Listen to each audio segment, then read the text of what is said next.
जय श्री गणेशाय नमः। अविघ्नमस्तु। आई कुलस्वामिनी माते की जय। जय श्री गुरुदत्त श्री स्वामी समर्थ महाराज की जय।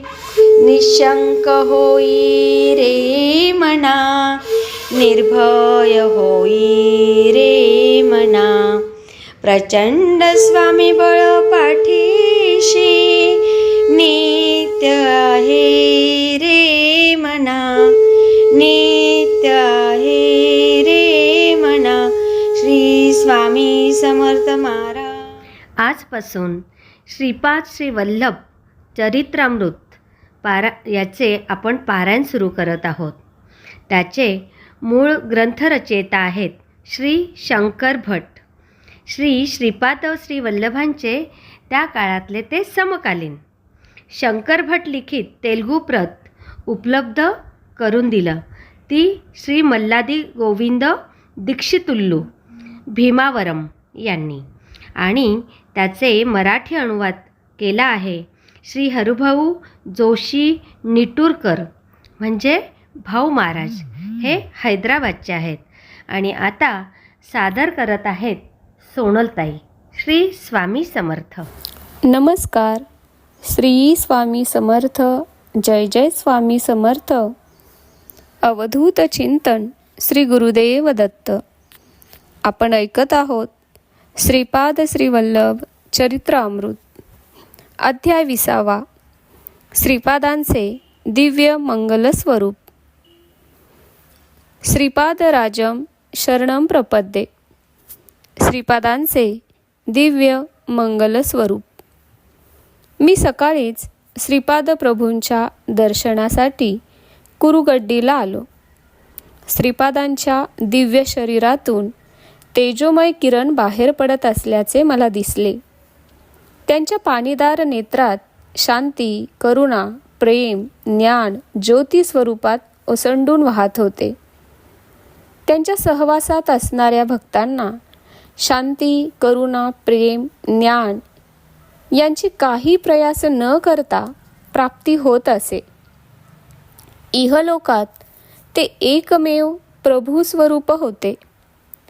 निराकार तत्व साकार होऊन सगुण रूपाने मानवाकार घेऊन डोळ्यासमोर दिसल्याने मी आनंदाने भावविभोर झालो। श्रीपादांच्या अनुग्रहामुळे त्यांच्या जवळ येऊन नमस्कार करण्याचे भाग्य मला लाभले।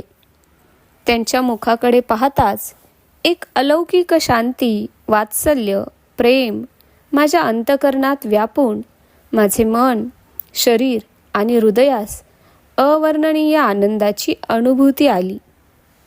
मी श्रीपादांच्या चरणांना अत्यंत श्रद्धाभावाने स्पर्श केला। माझे शरीर त्या स्पर्शाने हलके हलके वाटू लागले। माझ्या डोळ्यातून तेज बाहेर आल्यासारखे वाटले। माझ्या शरीरातील प्रत्येक अवयवातून काळे तेज बाहेर येत होते। त्या तेजाने माणसाचा आकार धारण केला। तो आकार माझ्यासारखाच होता।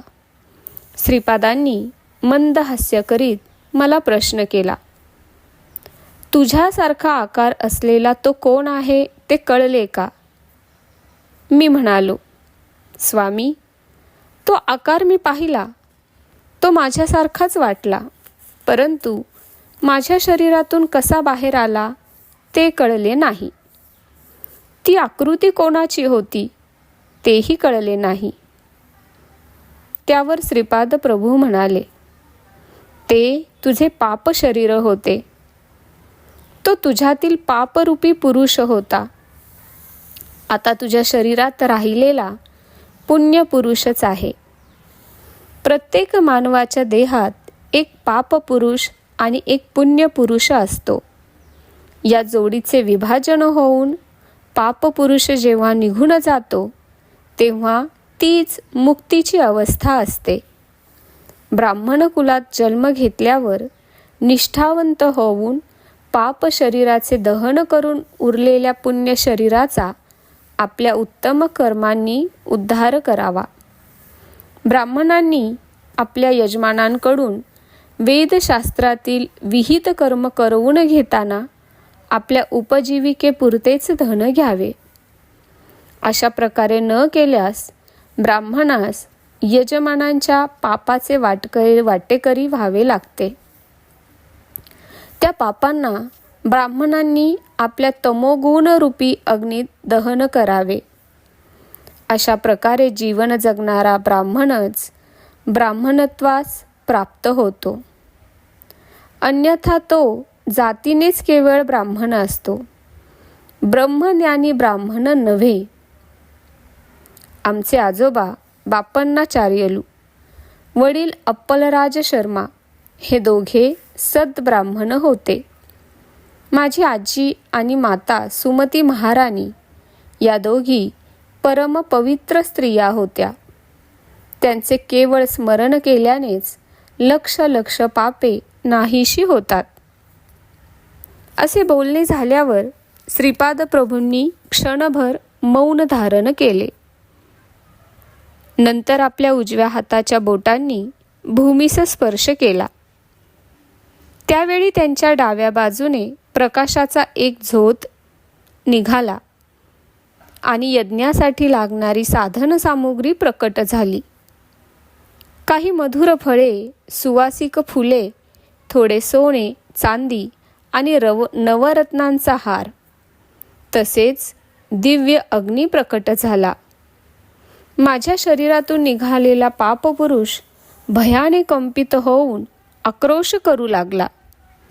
श्रीपाद प्रभूंनी त्या पापपुरुषाला नेत्रांनीच अग्नीत भस्म होण्याची आज्ञा दिली. त्यानुसार तो अग्नीत पडून भस्मसात झाला. माझ्या शरीरात अग्नीचा भडका उडाला. स्वामी मला वाचवा, अशी मी विनंती केली. प्रभूंच्या नेत्रातून एक दिव्य तरंग निघून मला स्पर्शून गेला. माझे शरीर त्या तरंगाने शीतल झाले. माझी कुंडलिनी शक्ती जागृत झाल्यासारखी वाटली.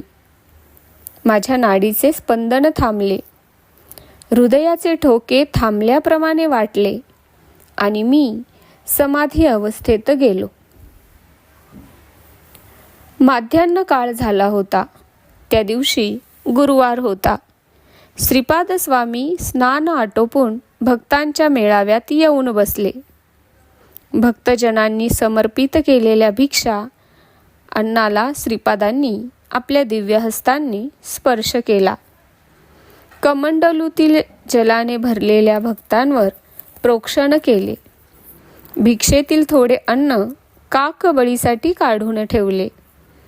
अत्यंत मधुर अशा आवाजात स्वामींनी मला नावाने हाक मारली आणि सगळ्यांना भोजनाची अनुज्ञा दिली. मला त्यांच्या जवळ बोलावून घेतले. क्षणभर डोळे झाकून पुन्हा उघडून माझ्याकडे स्नेहाळ नजरेने पाहिले. त्याच वेळी त्यांच्या हातात एक चांदीचे पात्र प्रकट झाले. त्यात हलवा भरलेला होता. श्रीपाद प्रभू म्हणाले, शंकर भटा, माझे भक्त मला त्यांच्या भक्तिपाशाने बांधून ठेवतात. मी निरपेक्ष भक्तिभावाला भुलून जातो. श्रेष्ठींच्या घरी त्यांची धर्मपत्नी माझ्यासाठी आवर्जून हलवा करीत असे. मी जेवल्यावरच तिचे समाधान होई. त्यांची नात लक्ष्मी वासवी हिने माझ्या हातात राखी बांधली होती. तिच्या पतीच्या पत्रिकेत अनिष्ट योग असल्याने मला एका ज्योतिषाने सांगितले होते. तिने मला विनंती केली होती की तिच्या राखीचा स्वीकार करून तिला अखंड सौभाग्याचा आशीर्वाद द्यावा. मी तिला अखंड सौभाग्याचा आशीर्वाद देऊन फुले, बांगड्या आणि कुंकवाचा प्रसाद दिला. तिच्या आजीने व्यंकट सुबम्माने प्रेमभावाने तयार केलेला हलवा तिने मला दिला. या मधुर प्रसादाच्या सेवनाने अनेक जन्मांची पापे नष्ट होतात. माझ्या प्रेमळ भक्तांनी श्रद्धाभावाने दाखविलेल्या नैवेद्याचे मी त्यांच्या घरी सूक्ष्म रूपाने जाऊन सेवन करतो. परंतु श्रेष्ठांच्या घरचा महाप्रसाद मात्र मी प्रत्यक्ष जाऊन स्वीकार करतो. सर्व भक्तांनी हा प्रसाद घ्यावा असे श्रीपादांनी सांगितले. या प्रसादाच्या माधुर्याचे वर्णन कोणाला करता येईल? प्रसादाचा थोडा भाग त्यांनी आकाशात फेकला. तो नभोमंडळात विलीन झाला. थोडा प्रसाद त्यांनी भूमीस अर्पण केला. तो भूमातेने स्वीकार केला. तो प्रसाद सर्व भक्तांनी वाटून घेतला. कोणासही निराश करायचे नाही असा श्रीपाद प्रभूंचा स्वभाव होता. कितीही प्रसाद वाटला तरी तो कमी होत नव्हता. याच वेळी पद्मशाली कुलातील गुरुचरण नावाचा एक भक्त तेथे आला. त्याला श्रीपाद स्वामींनी चांदीच्या पात्रातील प्रसाद दिला. तो त्याने मोठ्या श्रद्धाभावाने खाल्ला. नंतर स्वामींच्या आदेशानुसार ते चांदीचे पात्र कृष्णा नदीच्या पात्रात सोडून दिले. यानंतर श्रीपाद प्रभू म्हणाले, पद्मशाली कुलातील मार्कंडेय गोत्र असणारे लोक कालांतराने मांसभक्षण करणारे झाले. माझ्या सानिध्यात काही कारण नसलेले कार्य कधीच होत नाही. गुरुचरणातून कित्येक दिवसांपासून मला नैवेद्य दाखवून श्री गुरु शरणम स्वामी शरणम असे नाम उच्चारण करीत पवित्र जीवन व्यतीत करीत आहेस. आज तुला श्री गुरूंच्या करकमलातून महाप्रसाद मिळाला. तुला कळलेले गुरुतत्व या शंकर भटास सांग. आम्ही माध्यान्ह समयी योग निद्रेत असताना मानस संचार करतो. त्यावेळी कोणासही दर्शन देत नाही. आमच्या विश्रांतीचा भंग होऊ नये. श्री गुरुचरण कलियुगातील एक महान भक्त होता. त्याला योग मार्गातील अत्युच्च स्थिती प्राप्त झाली होती. त्याला शंकर भट म्हणाला, हे महापुरुषा, गुरुतत्वाचे ज्ञान मला देऊन कृतकृत्य करावे. यावर गुरुचरण म्हणाले, अनंत कोटी ब्रह्मांडात उत्पत्ती, स्थिती आणि लय हे ज्यांच्या केवळ संकल्प मात्रानेच होते, असे श्री दत्तात्रेय प्रभू निर्गुण निराकार स्वरूपातून श्रीपाद श्री वल्लभांच्या स्वरूपात साकार रूपाने अवतरित झाले आहेत. त्यांना साकार समजणे महादोषास्पद आहे.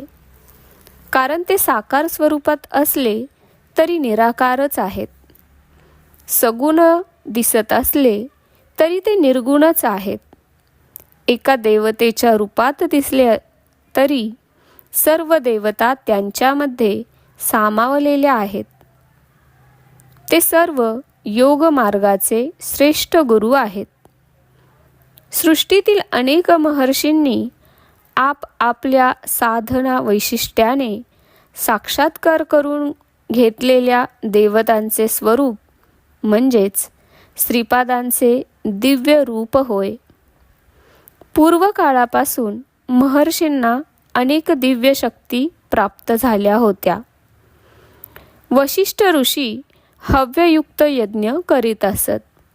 विश्वामित्र ऋषी हव्य सामुग्रीशिवाय यज्ञ करीत. जमदग्नी ऋषी विश्वामित्र ऋषींचे अनुकरण करीत. आपले श्रीपाद प्रभू सर्व प्रकारच्या यज्ञांचे समर्थन करीत. कोणतेही कर्म करण्यास अथवा न करण्यास किंवा वेगळ्या पद्धतीने करण्यास त्या कर्माचे आणि मंत्राचे रहस्य जाणण्यास ते समर्थ होते.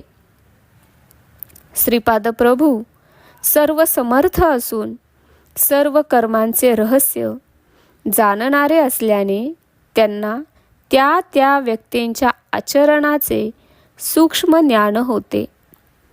बापन्नाचार्यलू, नरसिंहवर्मा, व्यंकटपय्या श्रेष्ठी यांना अनेक प्रकारच्या योगाचे ज्ञान होते. सर्व शक्तींमध्ये प्रेमशक्ती सर्वात श्रेष्ठ आहे. या तिघांना श्रीपाद प्रभूंची वात्सल्य भक्ती प्राप्त होती. त्यांच्या प्रेमशक्तीमुळे ते स्वामींना आपले इच्छित कार्य सुसंपन्न करण्याचा आग्रह करून असत. ते कार्य त्यांच्याकडून करवूनही घेत असत. श्रीपाद स्वामीसुद्धा त्यांचे कार्य मोठ्या आनंदाने सुसंपन्न करीत. श्रीपाद प्रभू प्रत्येक स्त्रीमध्ये आपल्या मातेचे स्वरूप पाहून सहज स्वभाव, सहज वात्सल्याने शिशुप्रमाणे वर्तन करीत. त्या स्त्रियासुद्धा स्वामींची शिशुरूपातच, बालरूपातच प्रेमभावाने आराधना करीत. हीच ती महामाया. योगी आणि वेदज्ञ यांनी पुन्हा पुन्हा वर्णन केलेला निर्गुण, निराकार, परब्रह्मरूप, दिव्य शिशु पिठिकापुरम या क्षेत्री आपल्या दिव्य लीलांनी सर्वांचे चित्त आकर्षित करीत असे. या शिशूच्या लीलांचे वर्णन करणे अतर्क्य होते. दैव मार्गाने, योग मार्गाने, ज्ञान मार्गाने, वेदशास्त्रांच्या अध्ययनाने साधना करणाऱ्या साधकांना त्यांच्या त्यांच्या मार्गाने श्रीपाद श्रीवल्लभांच्या कृपेचा लाभ होतो. यानंतर शंकर भट त्या महान भक्त श्री गुरुचरणांना म्हणाले, महाराज, आपणास श्रीपाद स्वामींचे प्रथम दर्शन कसे झाले तो प्रसंग सांगून माझा उद्धार करावा. गुरुचरण म्हणाले, हे ब्राह्मणोत्तमा, तुम्ही अत्यंत धन्य धन्य आहात. तुम्हाला श्रीपाद प्रभूंच्या दिव्य लीलांचे समक्ष दर्शन पूर्वजन्मीच्या सुकृतामुळेच घडले. तुम्हास प्रतिदिन स्वामींच्या करुणा कटाक्षाचा लाभ होतो. मी देवभक्त कुटुंबात जन्मलो. लहानपणापासून मी आमचे कुलदैवत श्री दत्त प्रभूंची भक्ती करीत आहे. आमच्या कुटुंबात अनेक आर्थिक समस्या होत्या. मी श्री दत्तात्रेयांची अत्यंत श्रद्धेने आराधना करीत होतो, परंतु समस्या कमी होत नव्हत्या. आमच्या गावातील काही लोकांनी मला सल्ला दिला की तुझ्यावर श्री दत्तात्रेयांची कृपा नाही, तू दुसऱ्या कुलदेवतेची निवड करून त्यांची आराधना कर. असे केल्याने तुझे संकटातून निवारण होईल. मी त्यांच्या मतात सहमत होऊन रात्री झोपलो, परंतु स्वप्नात एक भयंकर कसाई दिसला. तो प्रेमाने शेळ्यांचा सांभाळ करीत असे, परंतु दररोज तो काही शेळ्यांचा बळी देत असे. त्याच्या हातातील कोयता पाहून मी भयभीत झालो. तो मेघाप्रमाणे गंभीर स्वरात म्हणाला, मी दत्त आहे. तू कोणत्याही देवदेवतांची आराधना केली तरी त्या स्वरूपात मीच असतो. तू आराधना करणाऱ्या देवास नामरूपाने बदललेस तरी मी बदलणारा नाही. मी तुला कधीही सोडणार नाही. तू माझी छाया आहेस. माझी छाया मला सोडून कशी राहील? समस्त देवदेवतांच्या संकल्पांना आणि समस्त कोटी मानव संकल्पांना चालविणारा महासंकल्प मीच आहे. भगवत अवतारातील भगवत स्वरूपाला कांती देणारा असा तो ब्रह्म मीच आहे. वाघाच्या तोंडातून एखादा प्राणी सुटू शकेल, परंतु माझ्या हाती आलेला तू मला क्वचित सोडून जाऊ शकणार नाहीस. दत्तभक्तांनी सिंहांच्या छाव्याप्रमाणे शूर असावे आणि भित्रेपणा सोडून द्यावा. मी सिंहासारखा आहे. सिंहांच्या पिल्लांना सिंहांजवळ भय नसते. ते त्यांच्याबरोबर मुक्तपणे खेळत असतात. मी या कोयत्याने तुझा वध करीन. तुझे रक्षण करणारा त्रैलोक्यात कोणीही नाही. मी अत्यंत भयभीत होऊन ओरडलो आणि त्याच वेळी माझा स्वप्नभंग झाला. घरातील लोक काय झाले असे विचारू लागले. मी त्यांना स्वप्नातील वृत्तांत कथन केला. आमच्या आर्थिक समस्या दिवसेंदिवस अधिकच वाढत होत्या. कोणत्या जन्मात केलेल्या कर्माचे फलस्वरूप ही दरिद्री अवस्था आम्हास भोगावी लागत होती ते काही कळत नव्हते. सकाळ होताच एक हरिदास आमच्या घरासमोर आला. त्याच्या हातात चिपळ्या होत्या. तो हरिनामाचे गायन करीत होता. त्याच्या डोक्यावर तांदुळाचे टोपले होते. हा एक विचित्र हरिदास होता. त्याच्या टोपलीत एक औदुंबराचे रोपही होते. तो दारासमोर उभा राहून तांदूळ देता का असे विचारत होता. मी घरात तांदूळ शोधित असताना एक मूठभर कण्या मिळाल्या. त्या कण्यांचा स्वीकार करून तो म्हणाला, महाराज, काल रात्री एका कसायाने गुरुचरण नावाचा एका दत्तभक्ताची हत्या केली. आश्चर्याची गोष्ट अशी की मी त्या दत्तभक्ताचे प्राण त्याच्या शरीरातून निघून त्या औदुंबराच्या रोपात प्रविष्ट केले आहेत. औदुंबराच्या वृक्षाखाली श्री दत्तप्रभूंचा निवास असतो असे प्रमाण आहे. हे रोप असामान्य आहे. गोदावरी मंडलातील पिठिकापुरम एक क्षेत्र आहे. तेथे श्री दत्तात्रेय श्रीपाद श्री वल्लभांच्या रूपात वास्तव्य करीत आहेत. श्रीपादांच्या आजीच्या औदुंबर वृक्षाचेच हे रोप आहे. हे रोप तुमच्या घरी लावल्यास तुमच्या सर्व मनोकामना पूर्ण होतील. त्या हरिदासाचे हे वक्तव्य ऐकून मी भ्रमितच झालो. मी म्हणालो, गुरुचरण मीच आहे. माझी हत्या झाली नाही. मी दत्तभक्त आहे. मी स्वप्नात एक कसाई पाहिला होता. तो मला मारून टाकीन असे म्हणाला होता. औदुंबर महिमा. एवढ्यावर हरिदास जोराने हसला आणि म्हणाला, तू म्हणतोस ते खरे का? नाही म्हण. या सृष्टीत असलेल्या अनेक मार्गांचे आदिगुरु म्हणजे दत्तच आहेत. ते भविष्यात घडणाऱ्या घटना जाणतात. त्यांच्यासमोर आपण अगदीच शूद्र असतो. पत्रिकेत अनिष्ट काळ असे जरी दाखविले असले तरी गुरुदेव त्यांच्या शिष्याला घोर असा मानसिक त्रास, घोर अपमान पचविण्याचे सामर्थ्य प्रदान करीत असतात.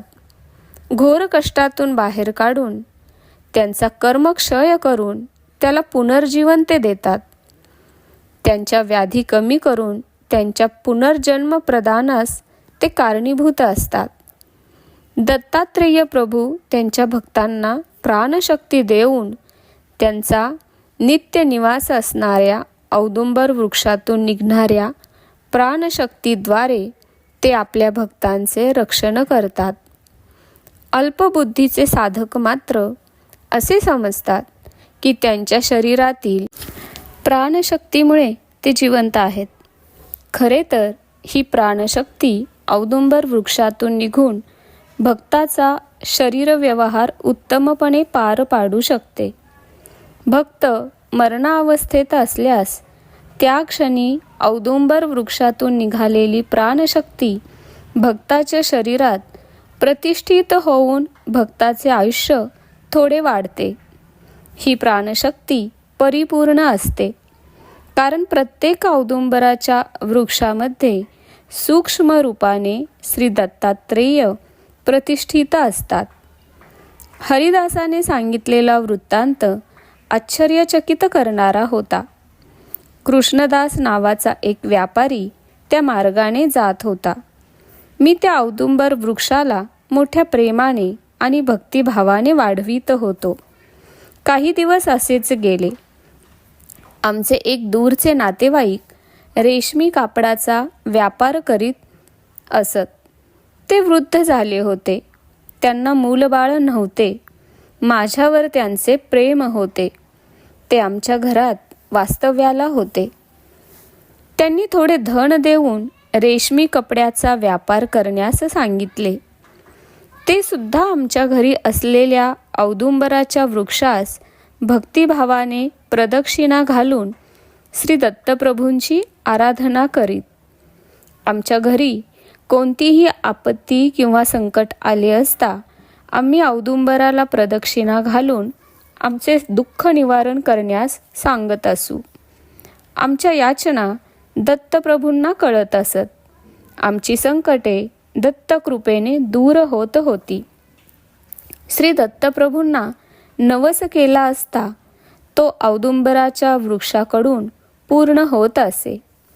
औदुंबराच्या वृक्षाची सेवा करणे दत्तभक्तांचा महत्त्वाचा विधी होता. घरात औदुंबराचे झाड असणे म्हणजे साक्षात दत्तात्रेयच घरी असल्यासारखे होते. औदुंबराचा महिमा वर्णावा तितका कमीच. पापकर्मांचे फलस्वरूप काटेरी वृक्षाचा जन्म. मी माझ्या व्यापाराच्या निमित्ताने आंध्र प्रदेशात असताना माझ्या भाग्याने पिठिकापुरम क्षेत्री येऊन पोहोचलो. श्री बापन्नाचार्यलूंचे घर शोधून काढले. त्यावेळी श्रीपाद प्रभू बापन्नाचार्यलू बरोबर अंगणात बसले होते. त्यांच्या अंगणात एक काट्याचे झाड होते. त्या झाडाला श्रीपाद प्रभू मोठ्या श्रद्धाभावाने प्रतिदिन पाणी घालीत असत. बापन्नाचार्यलू श्रीपादांना म्हणाले, हे काट्याचे झाड तुला एवढे प्रिय का आहे? संजीवनी वृक्षाचे रोप असते तर त्यावर प्रीती करणे योग्य झाले असते. तू त्या झाडास श्रद्धेने पाणी घातलेस अथवा न घातलेस तरी ते वाढणारच आहे. यावर श्रीपाद प्रभू म्हणाले, आजोबा, हे काट्याचे झाड पूर्वीच्या जन्मी आपल्या घराण्यातील विश्वावधानी होते. स्वयंभू दत्तात्रेय बापन्नाचार्यलूंच्या नातवाच्या रूपाने अवतरित झाले आहेत. केवढे हे आश्चर्य! परंतु विश्वावधानी आजोबा परिहासाने म्हणत, केवढा हा देवद्रोह! तेच या जन्मी काट्याच्या झाडाच्या रूपाने आपल्या अंगणात स्थित आहेत. मी, आई, मोठे भाऊ श्री विद्याधरी, राधा, सुरेखा, व्यंकट सुबैया श्रेष्ठींच्या घरी आणि नरसिंह वर्मांच्या घरी मोठ्या प्रेमभावाने जेवण करीत असू. हे आमचे वर्तन विश्वावधानी आजोबांना मुळीच आवडत नसे. ते क्रोधाने म्हणत, मल्लादी आणि मंदकोटा या 2 कुटुंबातील धर्मभ्रष्ट करणाऱ्यांना ब्राह्मण समाजातून बहिष्कृत करा. आज तेच आजोबा काट्याच्या वृक्ष रूपात दिसत आहेत. श्रीपाद श्री वल्लभ प्रत्यक्ष दत्तात्रेय आहेत याचे प्रमाण काय?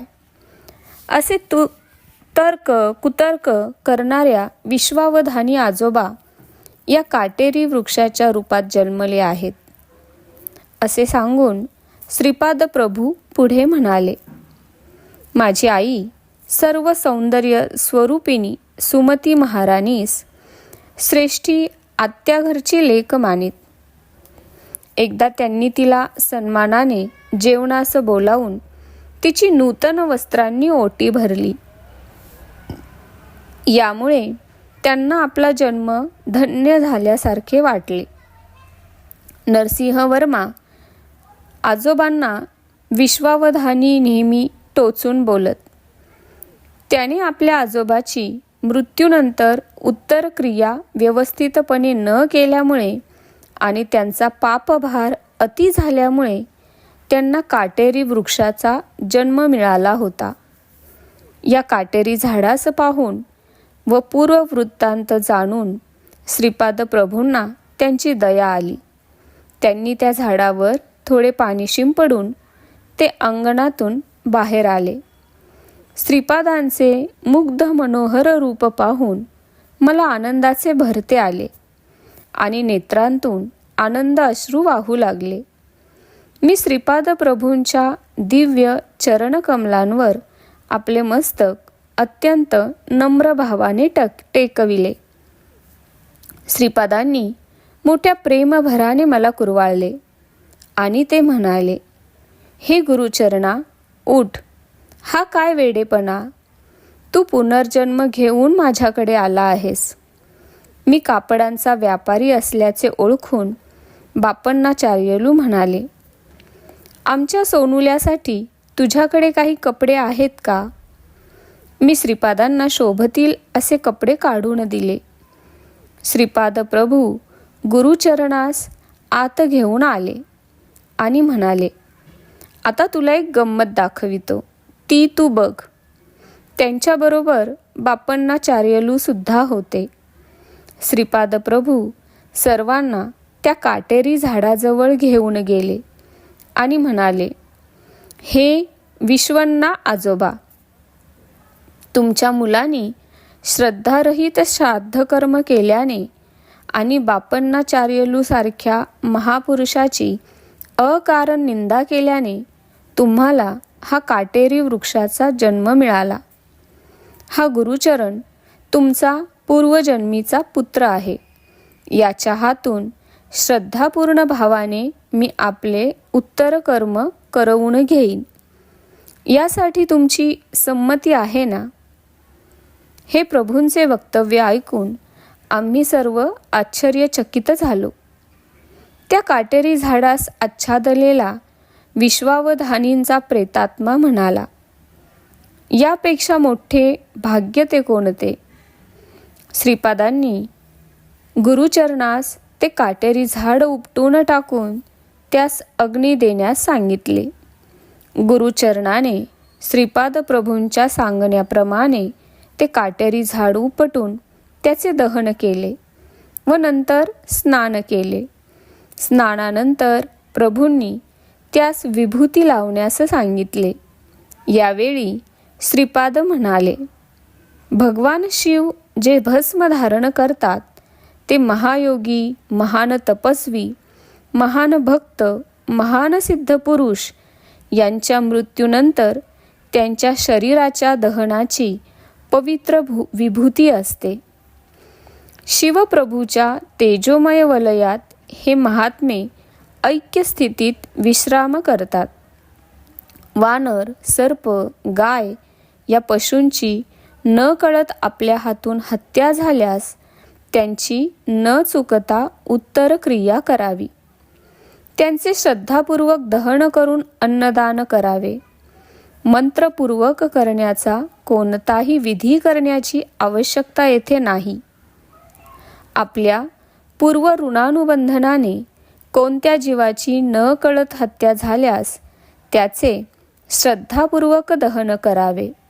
असे केल्याने पापकर्मांचा नाश होतो आणि त्या प्राण्यांना सद्गती मिळते. पूर्व काळात गौतम नावाचे एक महर्षी होते. त्यांची पत्नी अहिल्या एक महान पतिव्रता स्त्री होती. ते विश्वशांतीसाठी कोटी कमलाने यज्ञ केला होता. गौतम ऋषी आपल्या तपोबलाने घरासमोर अन्नधान्याचे पीक उगवित असत. मानवाला आहाराशिवाय जीवन जगणे शक्य नाही. महर्षी गोधनाची सुद्धा वृद्धी करत, तसेच गो अमृतासारख्या पदार्थांची निर्मिती करीत. श्रीपाद प्रभू पुढे सांगू लागले, यज्ञ याग न केल्यास विश्वनियंता, देवता आणि मानव यांच्या परस्पर सहकार्याने चालणारे जीवन निरर्थक होऊन धर्माला ग्लानी येते. माया निवारणासाठी, गोहत्येचे पातक निवारण्यासाठी गोदावरी नदी गौतम ऋषींच्या सहाय्याने अवतरित झाली. त्यांच्या या महान कार्यासाठी सारा जनसमुदाय त्यांचा अत्यंत ऋणी आहे. विश्वावधानी हा गौतम गोत्रातीलच होता, परंतु त्याचा संबंध या गोत्रात जन्म घेण्यापुरताच होता. त्रेतायुगात पीठिकापुरम या क्षेत्रात सावित्री काटक नावाचा यज्ञ करण्यात गौतम महर्षींचा मोठा भाग होता. विश्वावधानींच्या भाग्यानेच त्याला पिठिकापुरम येथे जन्म मिळाला आणि अत्यंत दुर्लभ असे माझे दर्शन त्यास घडले. तो अयोग्य असला तरी माझ्या निर्व्याज्य प्रेम करुणेने त्यास सद्गती मिळाली. ही सद्गती श्री दत्तात्रेय प्रभूंच्या कृपाप्रसादानेच प्राप्त झाली. ऋणानुबंध नसेल तर कुत्रासुद्धा जवळ येत नाही. आपणास कोणी सहाय्य मागण्यास आल्यास आपण शक्य तेवढी मदत करावी. मदत करणे शक्य नसल्यास आपल्या मधुर वाणीने आपली असमर्थता व्यक्त करावी, परंतु निष्ठुर होऊ नये. जर तुम्ही कठोर वागल्यास सर्व भूतांमध्ये चैतन्य रूपाने वास करण्यास मी सुद्धा तुमच्याबरोबर तसेच वर्तन करीन. तुम्ही जसे लोकांशी वागाल तसेच लोक तुमच्याशी वागतील. या संपूर्ण सृष्टीतील सत्याचे एकमेव मूल कारण मी आहे. मी सर्व सत्याचे सर्वमय परमसत्य आहे. वेदात सुद्धा असे सांगितले आहे की ज्ञानाचे अंतिम सत्य ब्रह्म आहे. श्रीपाद प्रभूंचे हे वक्तव्य ऐकून बापन्नाचार्यलूंच्या डोळ्यातून आनंद अश्रू वाहू लागले. मोठ्या प्रेमभावाने श्रीपादांनी ते आपल्या बाल हातांनी टिपले आणि ते म्हणाले, आजोबा, तुम्ही सर्वदा माझ्या ध्यानातच असता. तुमचा जन्म धन्य आहे. मी नृसिंह सरस्वतीच्या अवतारात अगदी तुमच्यासारखेच रूप धारण करणार आहे. हे त्रिवार सत्य आहे. बोलताना श्रीपादांनी आजोबांचा हात हातात घेतला होता. यावेळी बापन्नाचार्यलू म्हणाले, श्रीपादा, माझ्या मनात कित्येक दिवसांपासून एक शंका आहे, विचारू का? त्याच क्षणी श्रीपाद चिरहास्य करून म्हणाले, माझ्याकडे काय शंका आहे? मी 10 वर्षांचा बालक तुमच्या शंकेचे समाधान कसे करू शकेन? प्रयत्न करून पाहीन. यावर बापन्नाचार्यलूंनी प्रश्न विचारण्यास आरंभ केला. ते म्हणाले, सृष्टी, स्थिती आणि लय याचे कर्ते ब्रह्मा, विष्णू आणि महेश आहेत ना? श्रीपाद म्हणाले, हो, यात शंकाच नाही. त्यांच्या स्त्रीशक्ती स्वरूपात सरस्वती, लक्ष्मी आणि पार्वती आहेत ना? यावर श्रीपादांनी होकारार्थी मान हलविली. या त्रिमूर्तींना आणि त्यांच्या 3 शक्तींना निर्माण करणारी आदी पराशक्ती आहे ना? यावर श्रीपाद म्हणाले, हो. मग बापन्नाचार्यलू म्हणाले, तर त्यांच्यासमोर तू कोण आहेस? तू नेहमी माझ्या बांधवांना सांगतोस की ती वासवी कन्या कोण? तुम्ही दोघे भाऊ बहीण आहात. याला काही शास्त्र आधार आहे का? श्रीपाद सर्व देवस्वरूप, सर्व देवतांचे मूळ श्रीपाद एकानंतर एक असे अनेक प्रश्न ऐकून श्रीपाद प्रभू मुक्तपणे हसले आणि म्हणाले, आजोबा, आत्ताच तुमच्या दृष्टीसमोर काट्याच्या झाडास सद्गती दिली. मी केलेल्या कामास काही शास्त्रप्रमाण आहे काय? यासाठी अशा प्रकारच्या चिकित्सेची गरज नाही. मी योगी असून सर्व योगक्रियात असतो. यामुळे कोणत्याही भूमिकेत मी समरस होतो. सृष्टी ही माझी मायाच आहे. तिलाच आपण सृष्टी मानतो. संपूर्ण सृष्टीत एकच भगवत चैतन्य भरून राहिले आहे. ते विविध स्थितीत आणि विविध अवस्थेमध्ये परिणाम स्वरूप वशीभूत होऊन राहिले आहे. या परिणामक्रमाला कालाचा आधार आहे. कालाचे ज्ञान प्राप्त होत असल्याने परिणामचक्र अनुभवास येते. या कालाची गणना आकाशातील सूर्य, चंद्र, तारे, ग्रह यांच्या गतिमानाने कळते. अत्री महर्षींना त्रिकालाचे आणि 3 अवस्थांचे ज्ञान होते.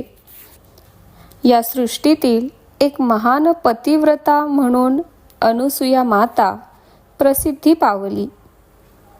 श्रीपाद प्रभू पुढे म्हणाले, मला सृष्टी, स्थिती आणि लय तसेच सूक्ष्म, स्थूल आणि कारण अशा 3 देहांबद्दल आणि भूत, भविष्य आणि वर्तमान कालाबद्दल एकाच कालात अनुभव येतो. यामुळे माझे नित्य वर्तमानच असते. घडून गेलेले, घडत असलेले आणि पुढे घडणारे हे सर्व मी एकाच काळात अनुभवतो. अशा स्थितीत त्रिमूर्ती, त्रिशक्ती माझ्यात असणे ही आश्चर्याची गोष्ट नाही. त्रिमूर्ती, त्रिशक्ती सृष्टीच्या उत्पत्तीच्या अगोदर आणि आदी पराशक्तीच्या रूपाने होत्या ही गोष्ट खरीच आहे. मी आणि आदी पराशक्ती दोघे अभिन्न स्वरूप आहोत. यातील एक सूक्ष्म अंश असल्याने समस्त सृष्टीतील मातृगर्भात एक महासंकल्प आदी पराशक्ती रूपाने विलसत असतो. तेच ब्रह्मयोनी स्वरूप आहेत. त्यातूनच त्रिमूर्ती, त्रिशक्तींचा आविर्भाव झाला. त्या आदी पराशक्तीस निर्माण करण्याचा संकल्प असो किंवा सृष्टी रचनेचा संकल्प असो, तो कसा संभव आहे याची प्रबोधन शक्ती मीच आहे. यामुळे महासंकल्प स्वरूप मीच आहे. त्या महासंकल्प सिद्धीसाठीच आदी पराशक्तीचा आविर्भाव झाला. तसेच त्रिशक्तीचा आविर्भाव झाला. तो महासंकल्प रूपच परम गुरु स्वरूप आहे. हा अत्यंत रहस्यपूर्ण विषय आहे.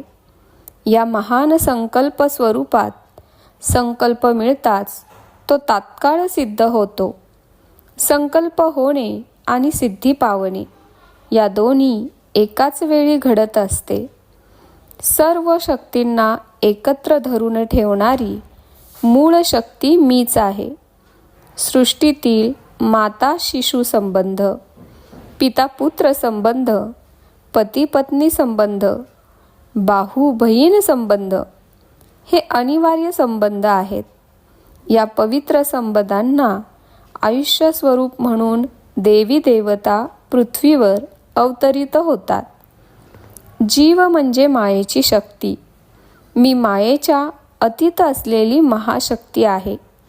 मायाशक्ती असो अथवा महाशक्ती असो, ती योगशक्तीमुळेच फलद्रूप होत असते. जी महाशक्ती स्त्री स्वरूपात वासवी कन्यका म्हणून ओळखली जाते, तीच महाशक्ती पुरुष स्वरूपात श्रीपाद श्री वल्लभांच्या रूपात अवतरली आहे. या दोन्ही शक्तींचा आविर्भाव सुद्धा महासंकल्पाला अनुसरूनच आहे. आदी पराशक्तीची अथवा मूळ दत्त स्वरूपाची आराधना केली असता त्रिमूर्ती आणि त्रिशक्ती अंतर्लीन होतात. या दैवी संबंधांना आणि त्यांच्या तत्वांना त्या त्या स्थितीतील अनुभूती केवळ साधना संपन्न जीवांना अवगत होते. श्रीपाद प्रभूंची आराधना करणाऱ्या साधकांच्या पापांचे निवारण. मृगाजवळ जाऊन त्याला संस्कृत व्याकरणाचा बोध करणे निरर्थक असते. संस्कृत शिकून त्या नीच योनीतून मुक्तता मिळवायची असल्यास मानव जन्मातील मिळणारी समर्थतता असणाऱ्या व्यक्तीकडून व्याकरण शिकले पाहिजे. माझा प्रत्येक जीवाशी अंतर्गत संबंध असल्याने मी जीवाचे संस्कार आणि मलिनता स्वीकारतो.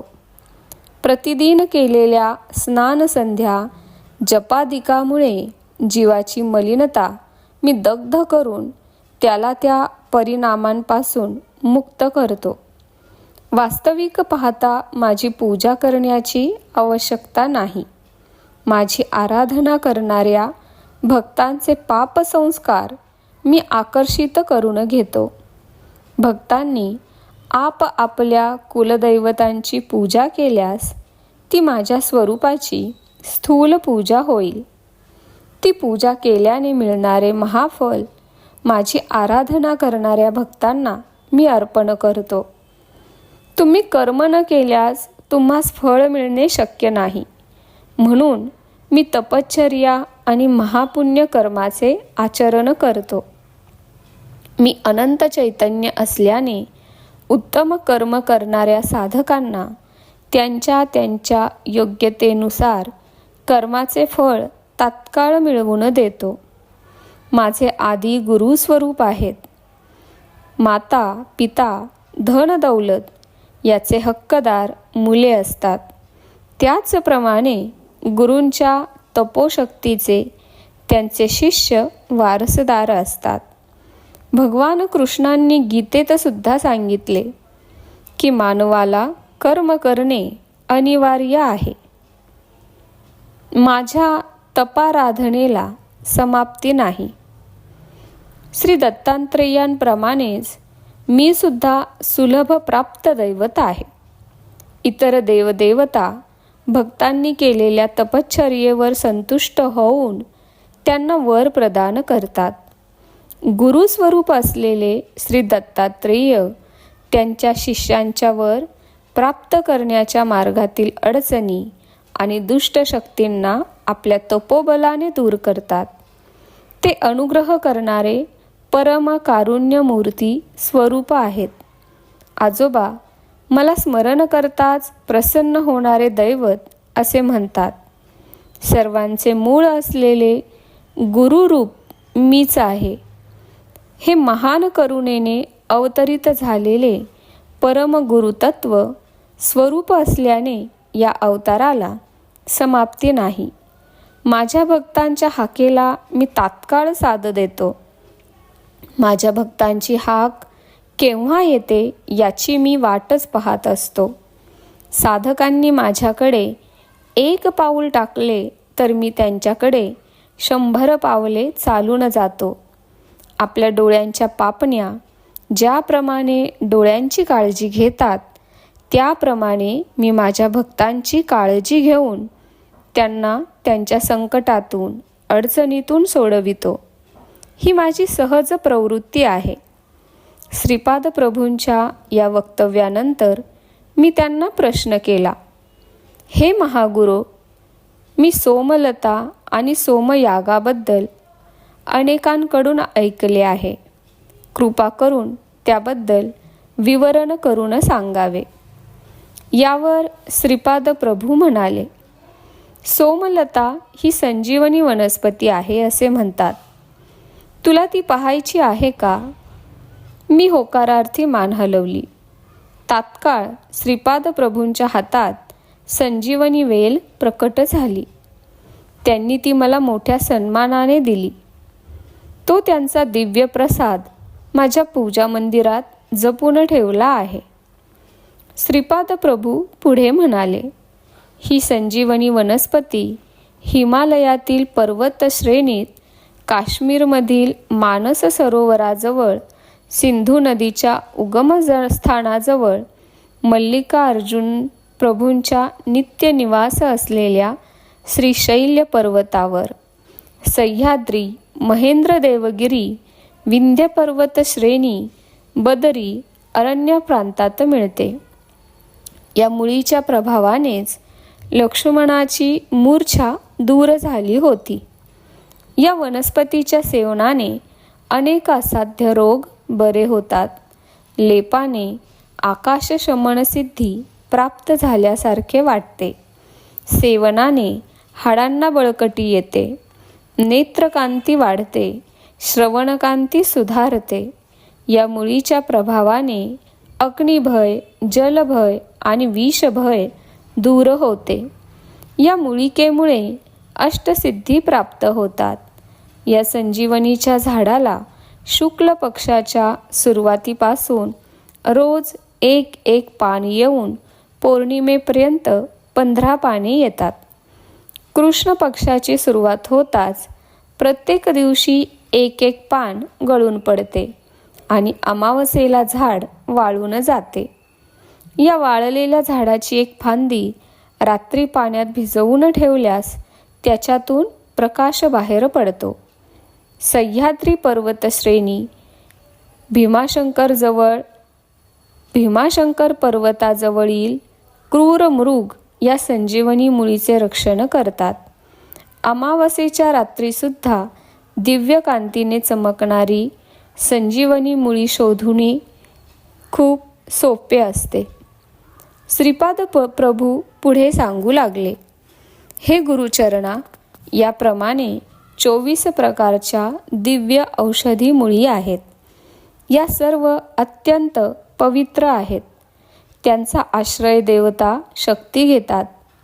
पवित्र अशा वेद मंत्रांचा उच्चार करीत अत्यंत विनम्र भावाने या मुळी तोडल्या पाहिजेत.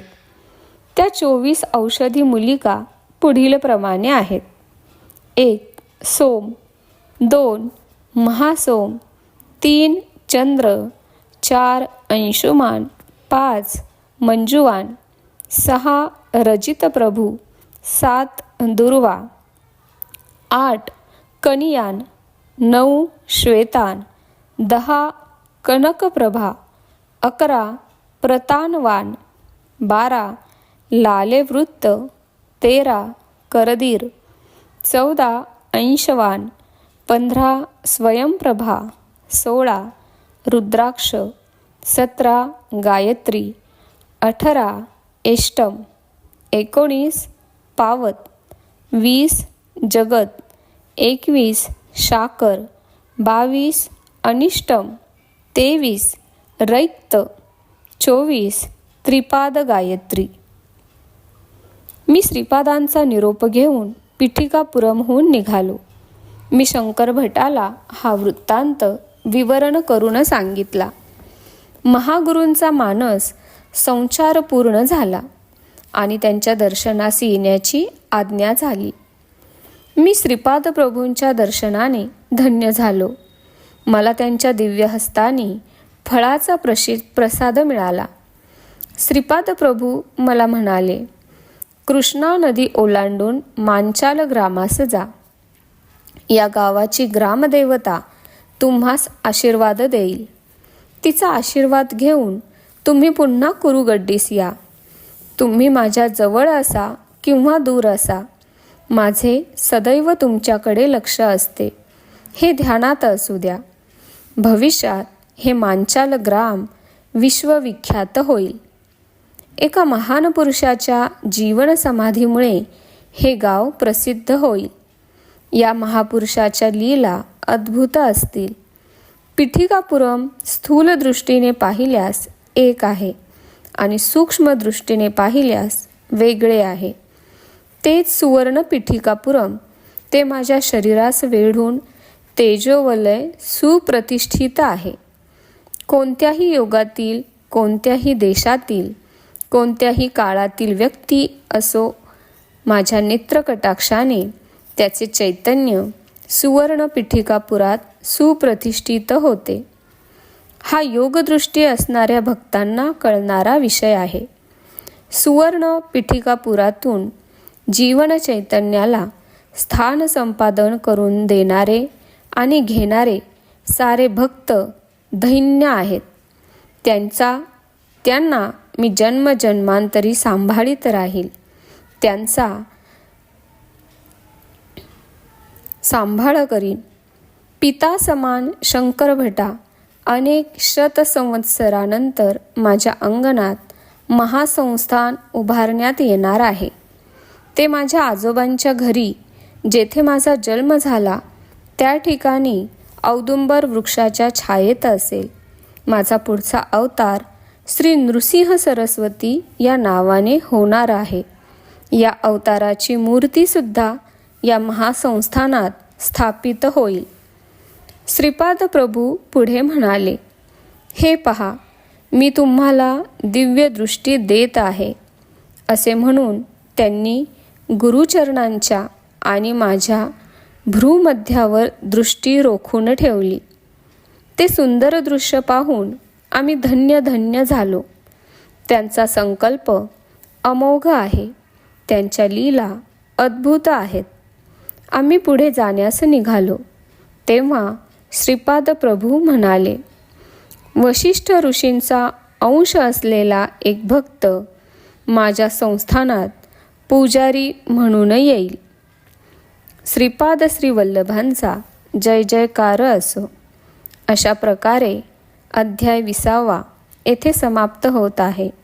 श्री स्वामी समर्थ. जय जय स्वामी समर्थ. अवधूत चिंतन श्री गुरुदेव दत्त. धन्यवाद. ते मला कमेंटमध्ये नक्की सांगा. आणि व्हिडिओ आवडला असेल तर लाईक, शेअर आणि सबस्क्राईब करायला विसरू नका. आणि हो, तुमचेही असेच काही अनुभव असतील तर ह्या दिलेल्या नंबरवर रात्री 9 ते 10 ह्या वेळेमध्ये तुम्ही शेअर करू शकता. श्री स्वामी समर्थ. श्री स्वामी समर्थ. श्री स्वामी